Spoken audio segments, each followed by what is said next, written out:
Hi, hello everyone. Welcome to our channel. Tally introduction பார்த்துடலாம். So tally அப்படின்னா based on accounts. Accounts based on day book. Day book based on daily transaction. So ஒரு பிஸ்னஸுக்கான day to day டிரான்சாக்ஷனை maintain பண்ணுறதுக்காக use பண்ணுறது தான் tally. So இந்த டேலியில் பார்த்தீங்கன்னா 3 types of accounts இருக்குது. அதில் 1 personal account, second one real account, third one nominal account. So இதை பற்றி நான் அடுத்து எக்ஸ்பிளைன் பண்ணுறேன். ஃபஸ்ட்டு டேலியோடைய அக்கௌண்டிங் சிஸ்டம் நம்ம தெரிஞ்சுக்கணும். ஸோ அதில் 2 அக்கௌண்டிங் சிஸ்டம் இருக்குது. ஒன்று சிங்கிள் என்ட்ரி சிஸ்டம், இன்னொன்று double entry system. Single entry system அப்படின்னு பார்த்தீங்கன்னா இதில் ஒன்லி 1 அக்கௌண்ட் மட்டும்தான் மெயின்டைன் பண்ண முடியும். ஸோ அப்படி மெயின்டைன் பண்ணுறதுனால வேல்யூ டிரான்சாக்ஷன் அமௌண்ட்டை பொறுத்து இன்க்ரீஸ் ஆர் டிக்ரீஸ் ஆகும். ஸோ அதனால் இந்த 3 டைப்ஸ் ஆஃப் அக்கௌண்ட் சொன்னேன் இல்லையா, அதாவது personal account, real account, nominal account சொன்னேன் இல்லையா, அதில் ரியல் அக்கௌண்ட்டும் நாமினல் அக்கௌண்ட்டும் இந்த சிங்கிள் என்ட்ரி சிஸ்டமில் நம்மளால் யூஸ் பண்ண முடியாது. ஸோ அதனால் டேலியை பொறுத்த வரைக்கும் யூஸ் பண்ண போகிற சிஸ்டம் பார்த்தீங்கன்னா டபுள் என்ட்ரி சிஸ்டம் தான். ஏன் அப்படின்னா இதில் 2 அக்கௌண்ட்ஸ் மெயின்டைன் பண்ண முடியும். அதாவது டெபிட் ரெக்கார்ட்லையும் கிரெடிட் ரெக்கார்ட்லையும் ஈக்குவல் அமௌண்ட்ஸ் வர்ற மாதிரி நம்மளால் மெயின்டைன் பண்ண முடியும். அதனால் டேலியில் நம்ம டபுள் என்ட்ரி சிஸ்டம் தான் யூஸ் பண்ணுறோம். ஓகே, ஸோ அப்படின்னா வாட் இஸ் அப்படின்னா டெபிட்னா என்ன, கிரெடிட்னா என்ன அப்படின்றது நம்ம தெரிஞ்சுக்கணும். ஓகே, பொதுவாக நம்ம டெபிட்டுக்கும் கிரெடிட்டுக்கும் மீனிங்னு என்ன சொல்லுவோம்? ஸோ டெபிட் அப்படின்னா நம்ம பணம் எடுக்கிறோம் அப்படின்னா டெபிட் அப்படின்னு சொல்லுவோம். இதே பணம் போடுறோம் அப்படின்னா அதை கிரெடிட்னு சொல்லுவோம். பொதுவாக இதுதான் டெபிட் அண்ட் கிரெடிட். பட் டேலியோடைய இதில் பார்த்தீங்க அப்படின்னா டெபிட்னா அப்ளிகேஷன் ஆஃப் ஃபண்ட்ஸ், கிரெடிட் அப்படின்னா சோர்சஸ் ஆஃப் ஃபண்ட்ஸ். அதாவது ஃபண்ட்ஸை எங்கெல்லாம் யூஸ் பண்ணுறீங்களோ அது டெபிட் ஆகும், எங்கேருந்தெல்லாம் உங்களுக்கு ஃபண்ட்ஸ் வருதோ அதை கிரெடிட் ஆகும் தான் நம்ம எடுத்துக்கணும். ஓகேவா? ஓகே, ஸோ இப்போ அதனால் நம்ம டபுள் என்ட்ரி சிஸ்டமில் எப்படி டிரான்சாக்ஷன் போடுறது அப்படின்றது பார்க்கலாம். அந்த டிரான்சாக்ஷன் போடுறதுக்கு பார்த்தீங்கன்னா கோல்டன் ரூல்ஸ் தெரிஞ்சிருக்கணும். ஸோ அக்கௌண்டிங்கோடைய கோல்டன் ரூல்ஸ் என்னென்ன அப்படின்னு பார்த்தீங்கன்னா ஃபஸ்ட்டு ஒன்று பர்சனல் அக்கௌண்ட். பர்சனல் அக்கௌண்ட்டை பொறுத்த வரைக்கும் ஒரு பர்சனை டிபெண்ட் பண்ணி வரணும். அதாவது ஒரு இண்டிவிஜுவல் பர்சனாக இருக்கலாம், ஏதாவது ஒரு கம்பெனியாக இருக்கலாம், ஆர்கனைசேஷனாக இருக்கலாம், ஒரு பேங்காக இருக்கலாம், ஏதோ ஒரு இன்ஸ்டிடியூட்டாக இருக்கலாம், சம்திங் கேபிட்டல்னா என்ன, ஒரு பர்சன் ஒரு கம்பெனி தொடங்குறதுக்கான முதலீடு பண்ணுறாங்க, அப்போ அங்கேயும் ஒரு பர்சன் தான் வர்றாங்க. ஸோ அதனால் it is also personal account தான். அதே மாதிரி டிராயிங்ஸ் அப்படின்னா பணம் எடுக்கிறாங்க. ஒரு பர்சன் தன்னோட சொந்த செலவுக்காக பணம் எடுப்பாங்க. ஸோ அங்கேயும் ஒரு பர்சன் தான் வர்றாங்க. ஸோ அதனால் இது பர்சனல் அக்கௌண்ட் தான். ஸோ இதில் 2 அக்கௌண்ட்ஸ் வரும். First one debit the receiver, second one credit the giver. அதாவது ரிசீவராக இருக்காங்க அப்படின்னா அவங்க டெபிட் ரெக்கார்டில் நம்ம மெயின்டைன் பண்ணணும். Credit the giver. ஸோ கிவராக இருக்காங்க அப்படின்னா அவங்களை நம்ம கிரெடிட் ரெக்கார்டில் மெயின்டைன் பண்ணணும். ஸோ இதுக்கு எக்ஸாம்பிள் அப்படின்னு பார்த்தீங்கன்னா ஏதோ ஒரு இதை ரிசீவ் பண்ணுறீங்க, ஒரு பர்சன் கிட்ட இருந்து கேஷோ இல்லை ஏதோ ஒன்று ரிசீவ் பண்ணுறீங்க அப்படின்னா அந்த பர்சன் நமக்கு கொடுக்குறவங்க ஆயிடுவாங்க. ஸோ கொடுக்குறவங்களா இருக்கிறாங்கிறதுனால அதை நம்ம கிரெடிட்டில் போடணும். இதே நீங்கள் கொடுத்து ஒருத்தவங்க ரிசீவ் பண்ணிக்கிறாங்க அப்படின்னா அவங்க அந்த இடத்துல ரிசீவர் ஆயிடுவாங்க. ஸோ ரிசீவராக இருக்கிறவங்கள நம்ம டெபிட் பண்ணணும். ஸோ இதில் தான் பர்சனல் அக்கௌண்ட். ஸோ பர்சன்ஸ் மட்டும்தான் இந்த அக்கௌண்ட்ஸில் வருவாங்க. Okay, second one real account. இந்த ரியல் அக்கௌண்ட்டில் அசெட்ஸ் ஆர் ப்ராப்பர்ட்டிஸ் இதுதான் ரிலேட்டடாக வரும். அதாவது இதுக்கான ரூல் பார்த்தீங்க அப்படின்னா debit what comes in, credit what goes out. So debit what comes இன் அப்படின்னு பார்த்தீங்கன்னா இப்போது நம்ம கையில் என்ன வருதோ அதை கம்ஸ் இன் அப்படின்னு தான் சொல்லுவோம். ஸோ அந்த கம்ஸ் இன்னை டெபிட். இப்போ for example received cash. So நான் கேஷ் என்ன பண்ணுறேன், ரிசீவ் பண்ணுறேன். அப்போ கேஷ் என் கைக்கு வந்துருச்சு. ஸோ அப்போ அது டெபிட் பண்ணணும். இதே இது பெய்டு கேஷ் அப்படின்னு போடுறேன்.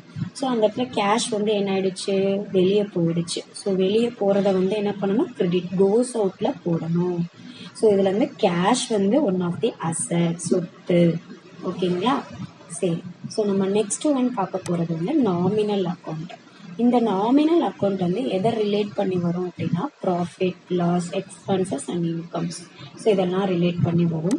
இதுக்கான ரூல் அப்படின்னா debit all expenses and losses, credit all incomes and gains.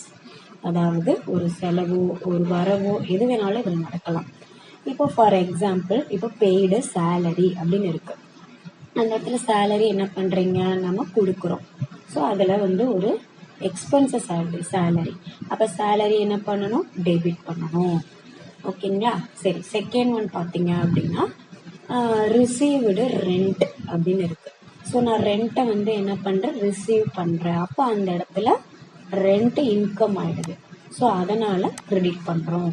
So இந்த 3 அக்கௌண்ட்டும் இந்த மாதிரி தான் நீங்கள் பேஸ் பண்ணி போடணும் ஒரு டிரான்சாக்ஷனையும். ஓகேங்களா? ஸோ நம்ம சம் டிரான்சாக்ஷனை வந்து எக்ஸாம்பிளாக பார்க்கலாம். ஓகே, முதல் டிரான்சாக்ஷன் அப்படின்னு சொல்கிறோமே அப்படின்னா என்ன அப்படின்னு பார்த்தீங்கன்னா ஒரு பையருக்கும் ஒரு செல்லருக்கும் நடுவில் என்னெல்லாம் நடக்கலாம். இப்போ நான் வந்து ஒரு பர்ச்சேஸ் பண்ணும்போது என்ன பண்ணுவேன், பொருளை வாங்கி பணத்தை கொடுப்பேன். அப்போ அந்த இடத்துல ஒரு பையர் இருக்காங்க, ஒரு செல்லரும் இருக்காங்க. அப்போ இந்த மாதிரி 2 பக்கமும் நடக்கிறத தான் என்னன்னு சொல்லுவாங்க, டிரான்சாக்ஷன் அப்படின்னு சொல்லுவாங்க. இப்போ நீங்கள் வந்து ஏதோ ஒரு பொருள் வாங்குறீங்க, பட் கேஷோ ஏதோ கொடுக்கல அப்படின்னா அந்த இடத்துல அது வந்து ஒரு கிஃப்ட் ஆகிடும். அது வந்து ஒரு டிரான்சாக்ஷன்லாம் கிடையாது. ஓகேங்களா? ஸோ அப்போ வந்து ஒரு பொருளை வாங்கி ஒரு பணம் போகுது அப்படின்னா அதுதான் டிரான்சாக்ஷன். அதர்வைஸ் இட் இஸ் ஒரு கிஃப்ட். ஓகேவா? சரி. இப்போ இதுக்கெல்லாம் சேர்த்து சம் எக்ஸாம்பிள்ஸ் பார்க்கலாம். இதில் ஃபர்ஸ்ட் ஒன் பார்த்தீங்கன்னா நான் பர்சனல் அக்கௌண்ட்டுக்கான எக்ஸாம்பிள்ஸ் கொடுத்துருக்கேன். இப்போ இதில் பாருங்கள், received cash from Mr. X rupees 10,000. So 10,000 amount வந்து எக்ஸ்ன்ற பர்சன் கிட்ட இருந்து நம்ம ரிசீவ் பண்ணுறோம். அப்போ இந்த இடத்துல ரிசீவ் பண்ணுறதுனால மிஸ்டர் எக்ஸ்ன்றது யாரு, ஒரு பர்சனல் அக்கௌண்ட்ல வர்றாங்க. ஓகேங்களா? ஸோ இவங்க என்ன பண்ணுறாங்க, பணத்தை என்ன பண்ணுறாங்க, கொடுக்குறாங்க.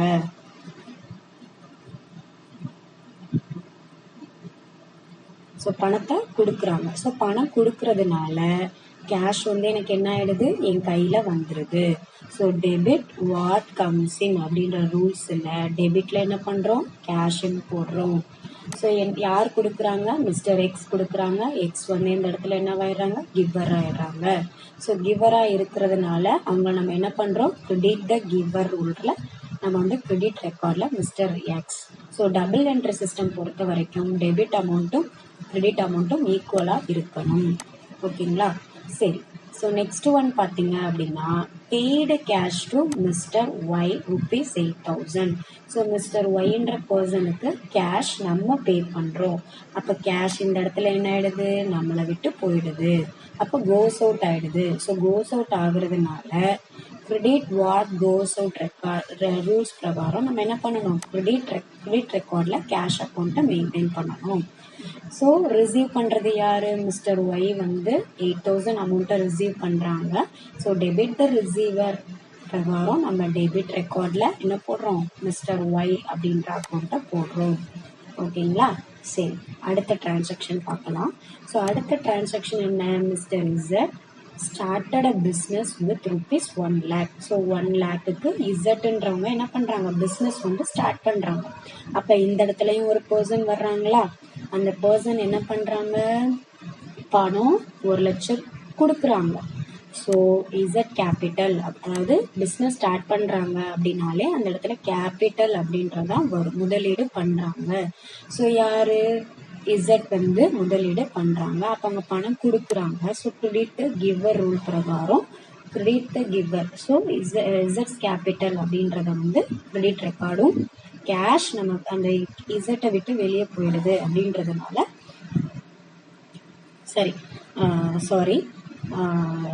கம்ஸ் இன், நம்ம பிஸ்னஸ்க்குள்ளே தான் வந்து கேஷ் இருக்குது.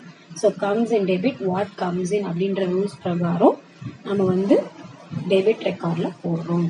So same as cash withdraw for personal use. So personal யூஸுக்காக பிஸ்னஸில் இருந்து 5,000 அமௌண்ட்டை வந்து எடுக்கிறாங்க. அப்போ இந்த இடத்துலையும் எடுக்கிறாங்கன்னா யாரு, ஒரு பர்சன் எடுக்கிறாங்க. ஓகேங்களா. அப்போ இந்த இடத்துல பர்சனல் யூஸ்ன்னு வந்ததுனால டிராயிங்ஸ் அப்படின்றது வரும். எப்படி வந்து ஒரு பிஸ்னஸ் ஸ்டார்ட் பண்ணும்போது முதலீடு பண்ணுறதுக்கு கேபிட்டல் அப்படின்னு சொல்கிறோமோ, அதே மாதிரி தன்னோட சொந்த செலவுக்காக பணம் எடுக்கும்போது இங்கே டிராயிங்ஸ் அப்படின்ற அக்கௌண்ட் வந்து வரணும். ஓகேங்களா. ஸோ அப்போ டிராயிங்ஸ், ஸோ பணம் வந்து பிஸ்னஸை விட்டு அவங்களுடைய சொந்த காசுலேருந்து வெளியே போயிடுது. அப்போது கிரெடிட் வாட் கோஸ் அவுட் ரூல்ஸில் கிரெடிட்டில் என்ன வரணும், கேஷ்ன்ற என்ட்ரி வரணும். ஸோ பணம் வந்து என்ன ஆயிடுது, செலவாயிடுது. இங்கே செலவுன்னு சொல்லிடக்கூடாது, டிராயிங்ஸ்ன்னு தான் சொல்லலாம். நம்மளுடைய சொந்த செலவுக்காக பணம் எடுக்கிறத வேர்டு வந்து டிராயிங்ஸ் அப்படின்னு தான் போடணும். ஸோ யாரோட டிராயிங்ஸு, யார் பிஸ்னஸ் ஸ்டார்ட் பண்ணுறாங்களோ அவங்க தான் அந்த சொந்த செலவுக்காக பணம் எடுப்பாங்க. ஸோ அதனால இங்கே டிராயிங்ஸ் அப்படின்றது வரும். புரியுதுங்களா. ஸோ இது எல்லாமே வந்து பர்சனல் அக்கௌண்ட்ஸுக்கான ரூல்ஸ். ஓகே. ஸோ அடுத்து பார்த்தீங்க அப்படின்னா examples of real account. So real account பார்த்தீங்கன்னா இப்போ paid cash to mister X. So எக்ஸ்ன்ற ஒரு பர்சனுக்கு 6,000 வந்து பே பண்ணுறோம். அப்போ பணம் வந்து என்ன ஆயிடுது, வெளியே போயிடுது. So credit what goes out மூலமாக நம்ம என்ன பண்ணுறோம், கிரெடிட் ரெக்கார்டில் கேஷ்ன்ற என்ட்ரி போடுறோம். ஸோ மிஸ்டர் எக்ஸ் என்ன பண்ணிக்கிறாங்க, ரிசீவ் பண்ணிக்கிறாங்க. So debit the receiver. So அதனால மிஸ்டர் எக்ஸை வந்து டெபிட்டில் போடுறோம். Okay. Next one, received cash from mister Y. So mister Y கிட்ட இருந்து பணத்தை ரிசீவ் பண்ணுறோம்.